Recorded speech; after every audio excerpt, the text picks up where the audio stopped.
এই ভিডিওতে দেখবেন ইওর কোর্সেস এই অপশনটা কেন আসে, এই অপশনটা নিয়ে আসবো কিভাবে।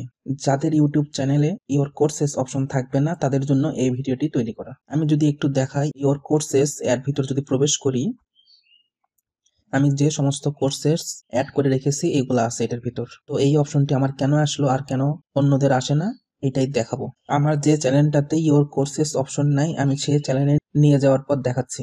এই চ্যানেলে লক্ষ্য করেন ডাউনলোডের নিচে ইওর কোর্সেস নামক কোনো অপশন নাই।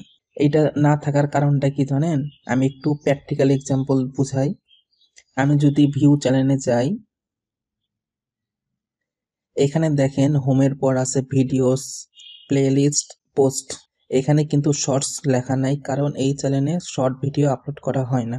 ঠিক তেমনি আপনি যদি কোনো কোর্স অ্যাড না করে থাকেন তাহলে আপনার ডাউনলোডের নিচে ইওর কোর্সেস লেখা আসবে না।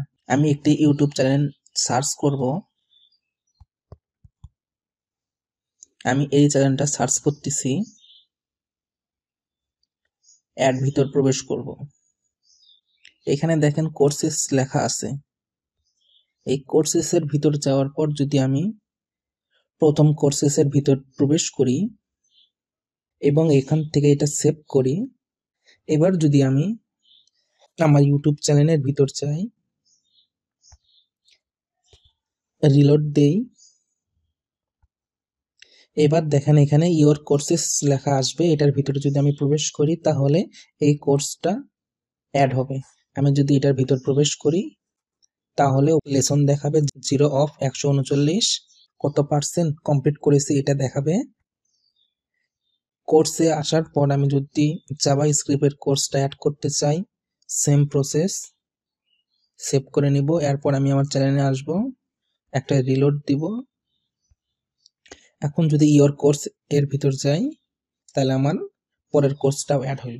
আমি যদি আবার এই সেভটা তুলে নেই, এটার থেকেও তুলে নিলাম, তাহলে আমি যদি এবার রিলোড দেই তাহলে দেখবেন ইওর কোর্স এই অপশনটা রিমুভ হয়ে যাবে, কারণ আমার কোনো কোর্স অ্যাড করার নাই। ঠিক এই লজিকেই আপনি আপনার ইউটিউব চ্যানেলে ইওর কোর্স এই অপশনটি পান বা পান না। আজকের ভিডিওটি এ পর্যন্ত। যদি ভিডিওটি আপনার উপকারে আসে অবশ্যই লাইক কমেন্ট করতে ভুলবেন না। আপনি যদি এই চ্যানেলে নতুন দর্শক হয়ে থাকেন তাহলে অবশ্যই সাবস্ক্রাইব বাটনে প্রেস করে দিবেন। Thank you for watching this video.